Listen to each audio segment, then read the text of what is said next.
E agora a gente vai conversar com a doutora Érica Ferreira. Érica Ferreira, advogada criminalista, vai falar dos seus livros que relatam o amor bandido. Doutora Érica, boa noite, seja bem-vinda para o nosso Intrometidos. Finalmente, doutor Gilvan, a gente vai poder conversar com a doutora Érica. Fazendo o maior sucesso, né? Fazendo sucesso. Já tem pergunta para ela aqui. Já tem? Olha só a colocação que Salomão está fazendo aqui. É Salomão o nome dele, viu?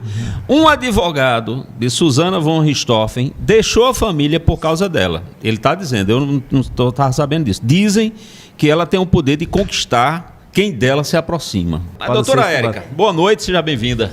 Boa noite, é uma satisfação enorme encontrá-lo mais uma vez, doutor Gilvan, meu amigo Marcelo José também, aqui do meu lado, doutor Ricardo Sérvulo.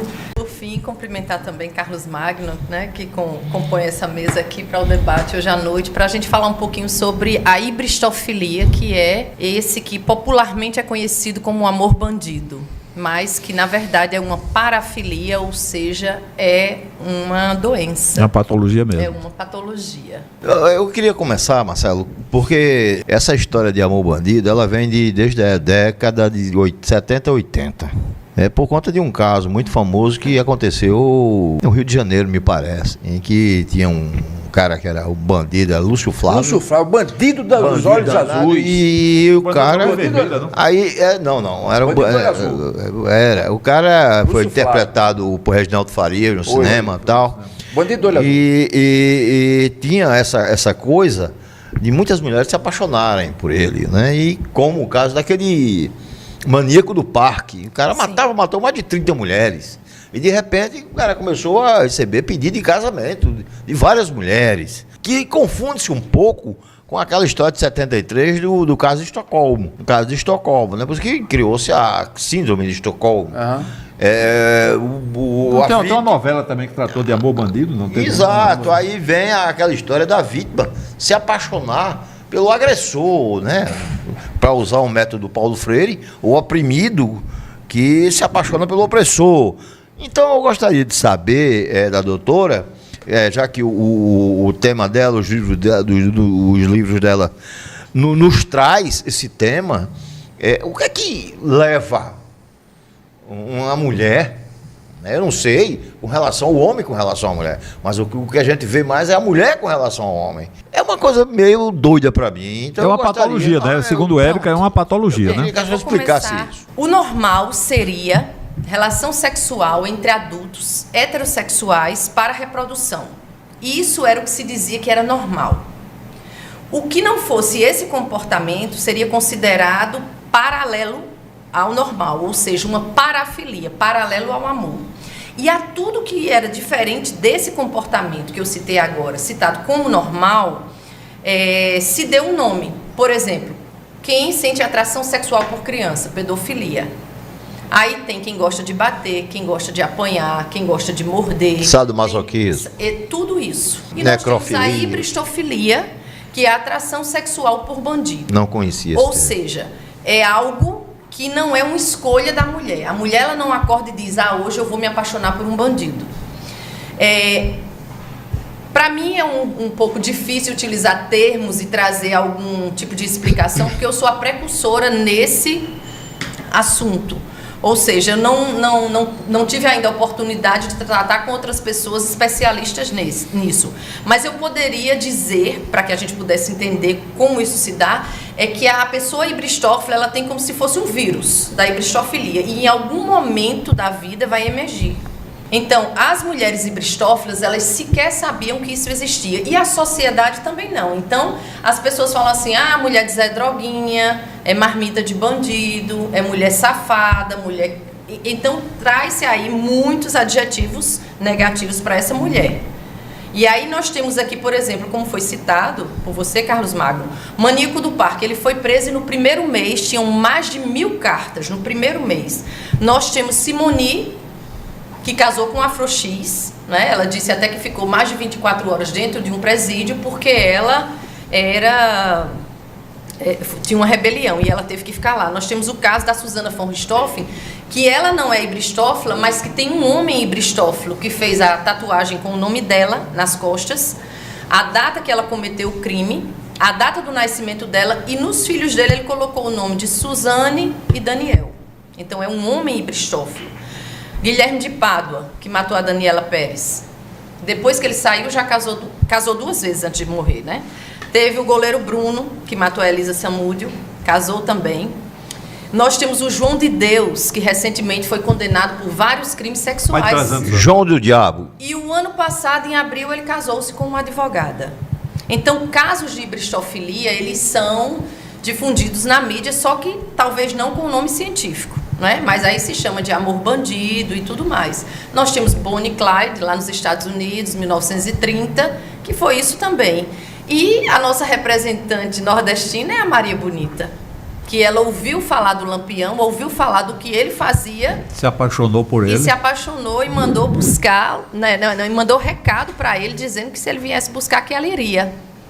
Ou seja, nós temos muitos casos aqui. Aí desses casos genéricos, que são muitos, né? Sim. Nacionais e internacionais, você foi para os específicos, por exemplo, o caso de advogados ou advogadas que se apaixonam por seus clientes no presídio, né? Isso. O que aconteceu é que, quando eu comecei a fazer a pesquisa, no ano de 2013, eu posso dizer que eu tive a oportunidade de ter colegas advogadas criminalistas que compartilhavam comigo, sem que elas soubessem que era ibristofilia e sem que eu entendesse também no começo que se tratava de ibristofilia, mas elas se relacionaram com bandidos. Então, clientes. Elas eram casadas, com filhos.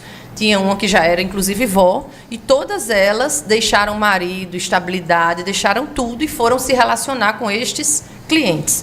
Uma chegou a ser presa, a outra foi extorquida, adquiriu doença, e quando o bandido morreu, ela viveu esse luto muito triste, né? Tem uma que ainda continua com seu companheiro. Então, assim, e quando eu decidi escrever, eu pensei o seguinte: eu vou começar falando da minha categoria para que as pessoas entendam o respeito que eu tenho por este tema. Então, nesse primeiro livro, Os Paradoxos do Amor Bandido, eu cito o caso das advogadas que se relacionaram com os seus clientes. Hoje em dia, nós ainda temos o estigma: quem procura psicólogo e psiquiatra é louco. Então, a mesma coisa que as mulheres, a ibristófila. Se a gente acha que é diferenciado, não vou dizer que não é normal, mas se a pessoa pensa assim: poxa vida, eu estou sentindo atração por pessoas que cometem crime, será que isso é legal? Eu vou me tratar. Porque gostar do homem que comete crime, aliás, da pessoa, né? Porque tem o homem ibristófilo também, tem o perigo dessa pessoa ibristófila ela tornar-se uma pessoa ibristófila ativa. Porque existe a ibristófila passiva e a ativa. A passiva, ela só vai amar essa pessoa que tem a conduta desviante e não se envolver com nada. E a ativa, ela vai ajudá-lo. Então, quando o homem é traficante, se ele é preso, ela vai ficar lá para dar prazer a esse homem, para dar orgulho, ela vai tomar conta de tudo. E aí, a ibristofilia é a causa do aumento do encarceramento feminino. Porque as mulheres, para dar orgulho a esse homem, para provar que ama de verdade: amor, tu traz uma droga para mim, né? Você me ama de verdade, e aí ela vai tentar levar uma droga para o presídio. Então, a ibristofilia é motivo do aumento do encarceramento feminino.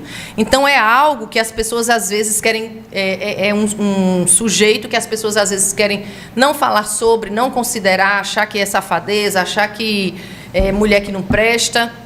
Mas, na verdade, é uma parafilia, ou seja, essa mulher ela é levada por essa paixão e nada vai parar. Quantos pais não dizem: eu já aprendi minha filha... homens tentaram salvar casamento mudando de estado, tentando fazer tantas coisas, mas quando a mulher ela se apaixona por estes homens, ela vai lá. E aí ela vai passar na revista uma vez por semana, ela vai levar o jumbo desse homem, né, que é assim que é chamada essa feira, em sacolas transparentes, e vai ali. Elas dizem que a caxanga é o lugar onde elas têm relação sexual, e elas dizem: a melhor coisa do mundo é estar ali na caxanga. E elas dizem com orgulho: os meus filhos foram feitos na caxanga. Quando eu pergunto sobre esse amante, sobre esse amor, sobre esse homem, são os melhores. Eles dizem o que a gente quer ouvir na hora que a gente precisa ouvir. Então, assim, aí eu pergunto também no meu questionário: você tem orgulho ou vergonha? Sempre orgulho. Estas mulheres que estão aqui na capa são mulheres ibristófilas. Se eu quisesse 200 mulheres aqui, eu estou em quase 300 entrevistas agora, né? Muitas delas eu as acompanho, né? Esse primeiro livro ele foi objeto de uma série na TV Band, né? Foram 4 dias de reportagens, então, onde estas meninas aqui, elas participaram. E as outras disseram assim, elas fizeram parte da capa, fizeram parte da série, e eu. Então, elas querem mostrar quem são. Então, no meu canal do YouTube, elas fazem um vídeo e mandam, e eu as acompanho. E aí vão trocando, né, estes maridos. Quer dizer que elas além de portar, vamos dizer assim, esse transtorno, Essa parafilia. Essa parafilia, né? Elas querem se mostrar. Elas não têm vergonha dessa relação. E tem orgulho até. Elas têm orgulho. Eu digo, você tem vergonha ou orgulho dessa relação, é sempre orgulho. Quando é que isso muda?